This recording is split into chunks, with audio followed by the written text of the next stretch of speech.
So my apologies to cut out there, but the power went out here, and so thank goodness we got that side saved. So we'll be cutting it in half now. So we ended kind of with the Helsinki Accords and President Ford. Now, in 1976 election, a man by the name of Carter, excuse me, Jimmy Carter wins the presidential election, and he narrowly defeats Gerald Ford. He was fairly unknown outside of Georgia, but he used scandals in Vietnam and saying that he was a quote unquote outsider who was not a federal bureaucrat. Sound familiar? He was born again Baptist, and he says, "I'll never lie to you." And that resonated. He's actually a peanut farmer, was a peanut farmer. President Carter was. He really viewed inflation as the biggest problem to the United States, so he promoted cuts in spending. He deregulated the trucking and airline industries to promote competition, to lower prices, a very Republican thing, but he is a Democrat, right? Free trade. He really pushed nuclear power so we would not be dependent on foreign oil, another very Republican ideal today, although that's kind of both sides now, is this kind of movement towards nuclear energy. It's cleaner. But in 1979, nuclear energy had a near fatal blow with 3 Mile Island plant in Pennsylvania, letting out radioactive steam in the atmosphere. However, what he's best known for, and he's known for even into today, he's still a great man, is that of human rights. This is what he's best known for accomplishment-wise. He created things like Amnesty International. He gets reports sent to him about how the world is not black and white, that atrocities were being committed by both this communist countries and quote unquote Western democratic countries, especially in Latin America. The United States behaved quite poorly in Latin America in many instances. In 1978, he cuts off aid to a military junta in Argentina that was brutal, that was launching a quote unquote dirty war against its citizens in Argentina, and kidnapping and murdering an estimated 30,000 people. So even though they are quote unquote democratic, or at least not communist, Jimmy Carter says, "I don't care if you are not communist, and a communist takes over, the United States is not going to allow you to act like that anymore."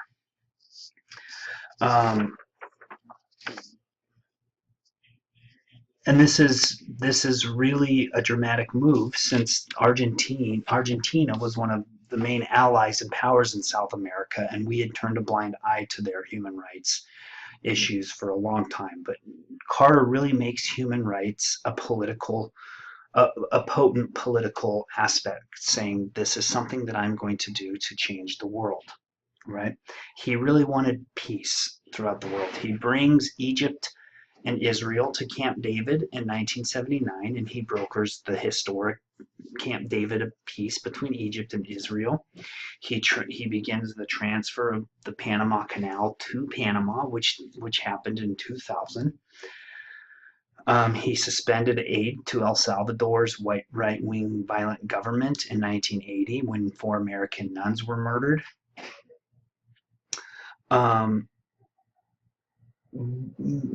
But he also criticized the proliferation of weapons and arms sales, while millions of Americans and billions of our dollars depended on arms deals. So he did nothing about that. And he still supported non-democratic governments in Guatemala, the Philippines, South Korea, and Iran. And Iran will be his undoing. Iran was a major oil supplier and arms buyer to the United States. In 1977, Jimmy Carter goes over there to celebrate the Shah. Believe it or not, until 1979, Iran and the United States were very close allies. and the Shah's not popular in Iran because of his very poor record of human rights. So there's this kind of anti-United States movement that begins in 1977 in Iran because we obviously back the Shah because we need their oil and we like that they buy weapons from us. But in 1979 in Iran, the Ayatollah Khomeini overthrows the Shah of Iran and it becomes an Islamic republic in 1979. The Shah comes to the United States. He comes for medical treatment, and so the followers of Khomeini want the Shah to come back, and so they take 53 hostages in an embassy. The siege lasts until January of 1981, on the day that Jimmy Carter's presidency ended, and the whole hostage situation from 1979 into 1981 made him look helpless and inept. This is also the time period when the USSR is invading Afghanistan, and Carter boycotts the 1980 Olympics that were in Moscow, and kind of and in reversion of what was going on, he spends a lot of money going to help the Mujahideen fight the USSR in Afghanistan. The Afghanistan war is very interesting. If you ever get the chance, watch Charlie Wilson's War, and it's about the idea of the United States and the CIA funding the Mujahideen to fight the Soviet Union. Unfortunately, those weapons and the caves we built and a lot of the things that we give them during the 1970s will be used by Osama bin Laden later.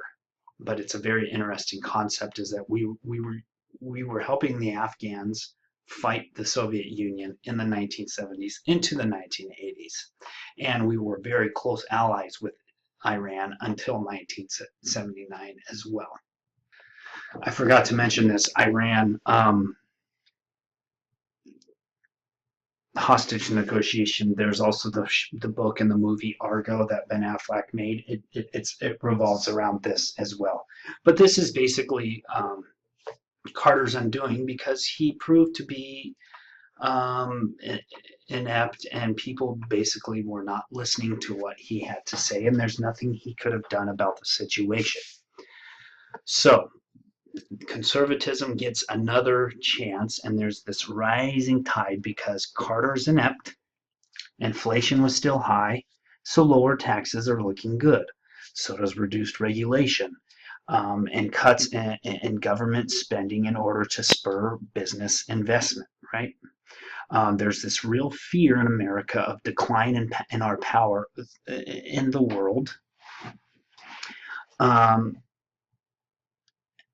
Urban crime's at an all-time high, and many are looking for law and order.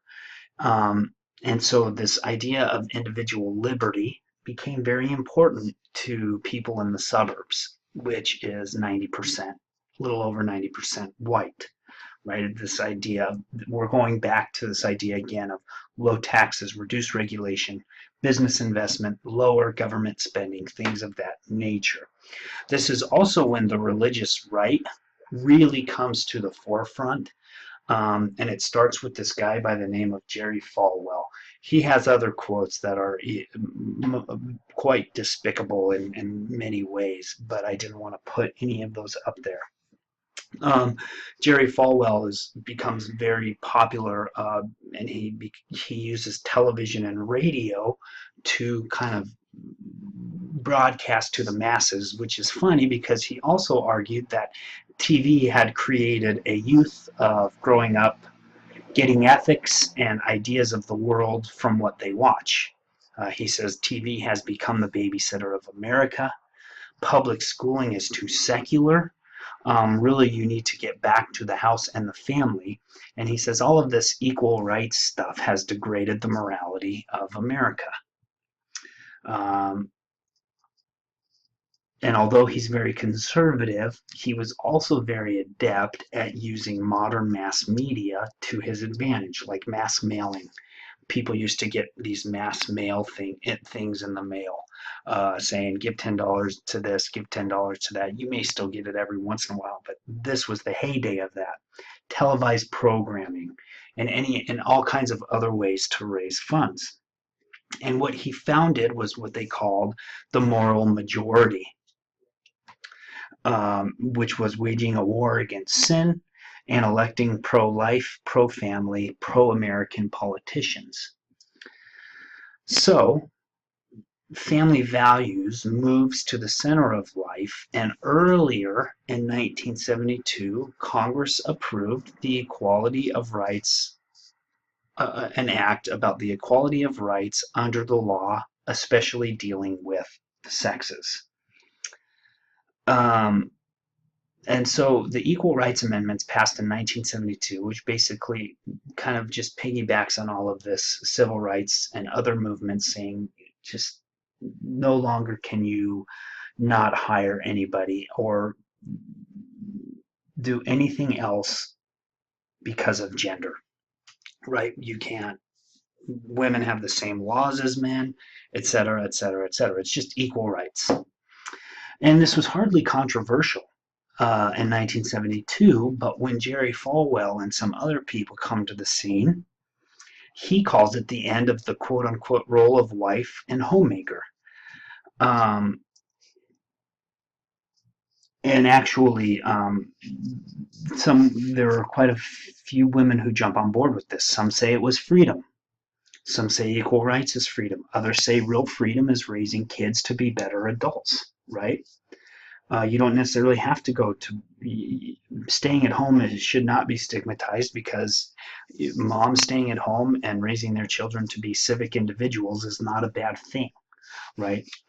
But in the end, the majority of Americans were for the Equal Rights Amendment just because that's what it was. But the right really mobilized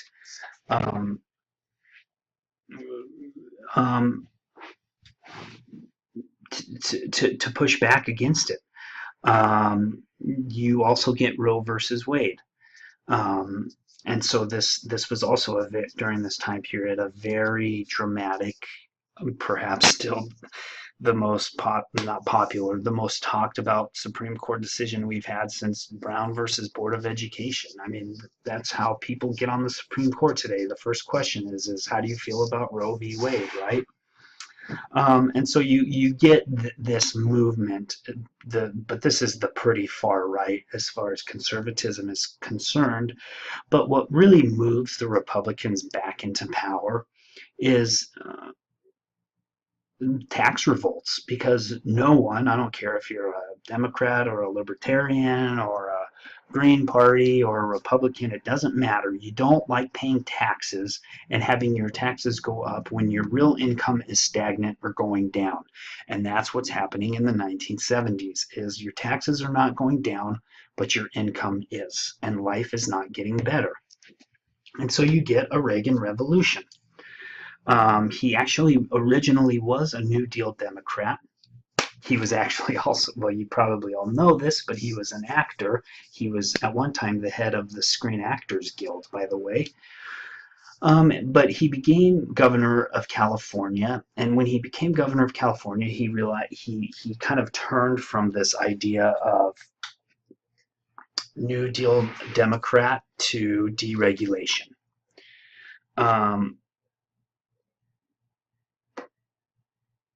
And it's interesting because he was often underestimated, because when he won the presidency, he was a fairly old guy. But he was an excellent public speaker. He had charisma. He was optimistic. He was affable. People who met him liked him. And he made conservatism seem progressive. And he calls America this beacon of liberty and freedom, right? We haven't heard this for a while, this idea of, of Woodrow Wilson's idea of America coming out and being this beacon of democracy and liberty. And he used the word freedom more than any other president. He also had a diverse following of people, so he really was a bit more centrist than people think. But the idea of this is that he comes up with Reaganomics, not just him, but this is his economic idea. So what he says is Reaganomics is it reduces the top's tax rate from 70 to 15%.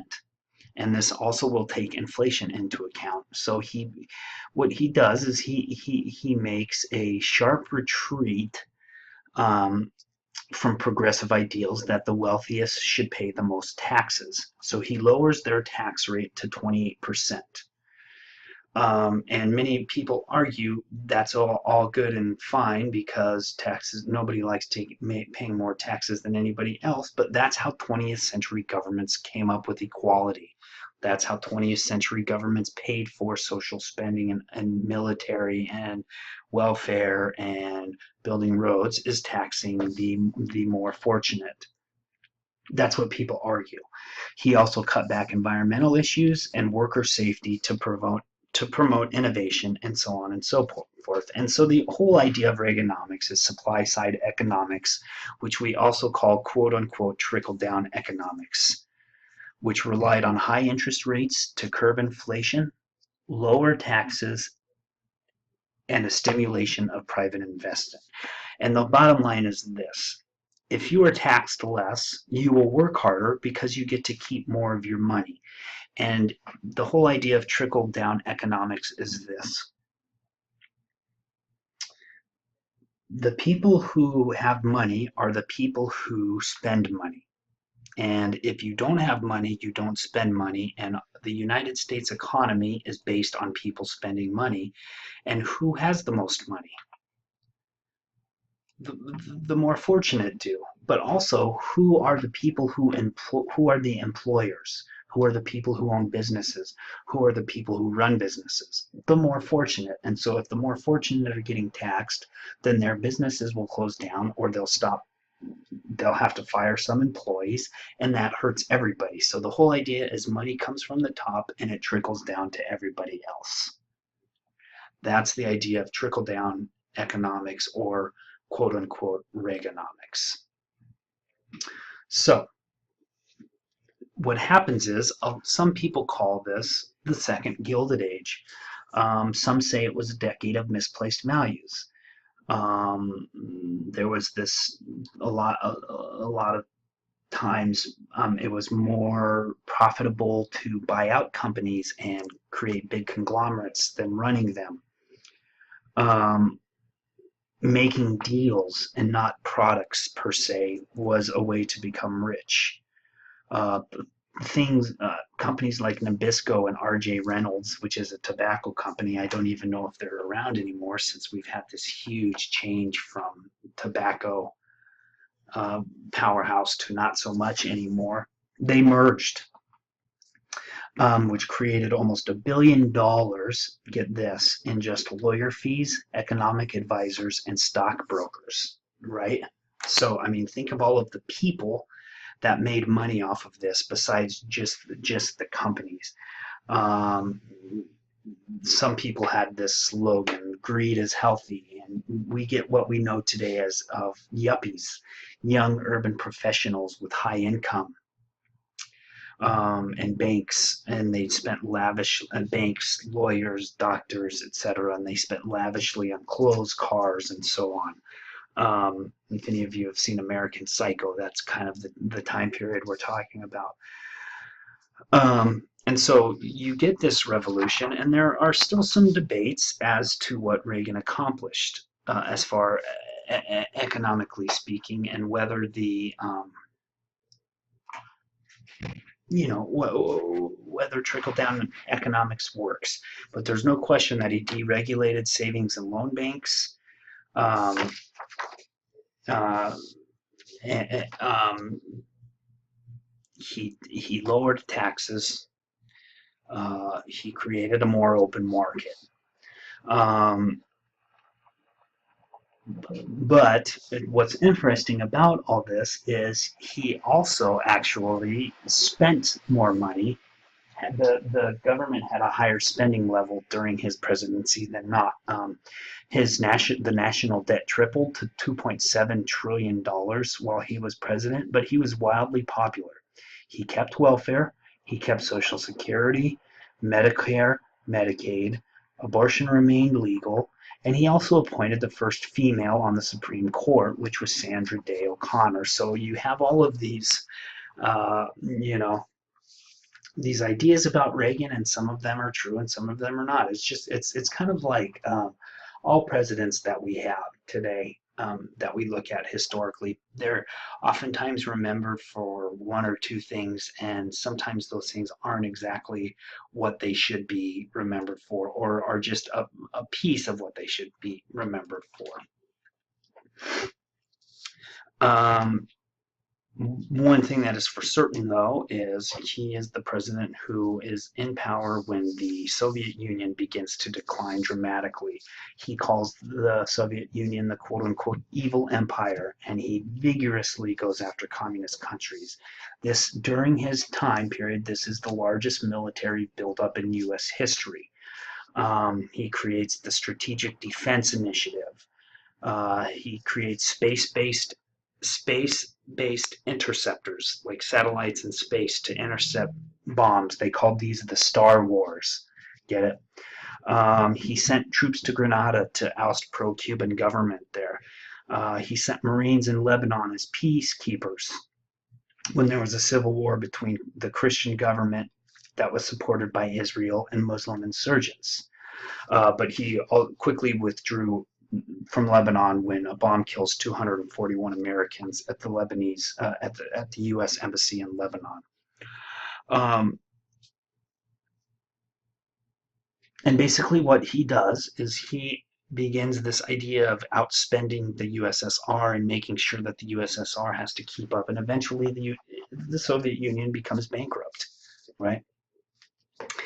Oh, sorry, that should say 1984. He's also president during the Iran-Contra affair, which is in 1984, Congress had banned gun sales to counter-revolutionaries in Nicaragua who were fighting. Okay, so there was a Nicaraguan government that the United States backed. They were overthrown by people called the Sandinistas. His name was Somoza. Look up that guy. Not a good guy either. So Somoza is over Somoza. He's overthrown in Nicaragua in 1979 by a group called the Sandinistas. So then from 1980 to 1984, the United States through the CIA was selling guns to people who were fighting the Sandinistas, and in 1984, Congress bans that. So in 1985, with the CIA and with Reagan's knowledge, the U.S. secretly sells guns to Iran, who was in a war with Iraq, in order to secure the letting go of U.S. hostages in the Middle East. Now, the CIA and Oliver, I don't know if you remember General Oliver North. You may have to ask your parents about him. They'll remember him. They take some of the funds that the United States made by selling guns to Iran, and they funneled that to the Contras in Nicaragua for 2 years illegally, right? The Congress said you can't do that. In 1987, they're found out.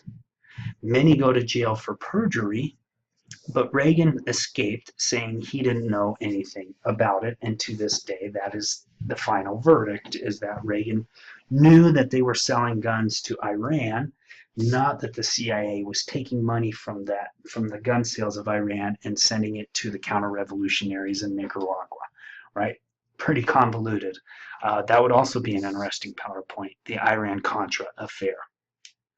So Reagan escapes this relatively unscathed, which is pretty surprising, just in the sense that because of the history of abuses of the presidency, especially in the 1970s, but he's just so well liked and affable, and there's no proof that he knew about it anyways, but still, he escapes it. What he also does is he builds a relationship with Mikhail Gorbachev, and he actually, by the time Gorbachev comes to power in '86, Reagan really begins to soften his rhetoric as far as communism is concerned. And these Mikhail Gorbachev and President Reagan, they sincerely liked each other. They really were friends.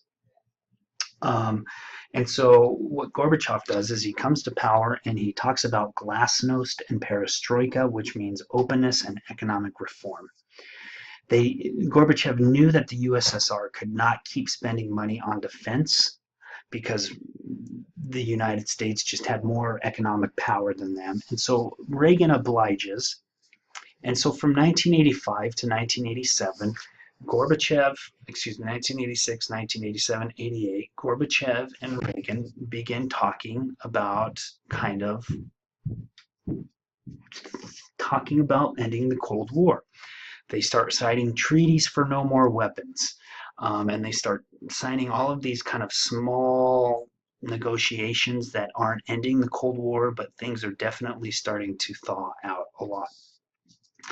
Also in 1987, Gorbachev starts leaving Afghanistan, right? And a lot of that has to do with the United States. So things are kind of starting to move in the right direction as far as the Cold War is concerned.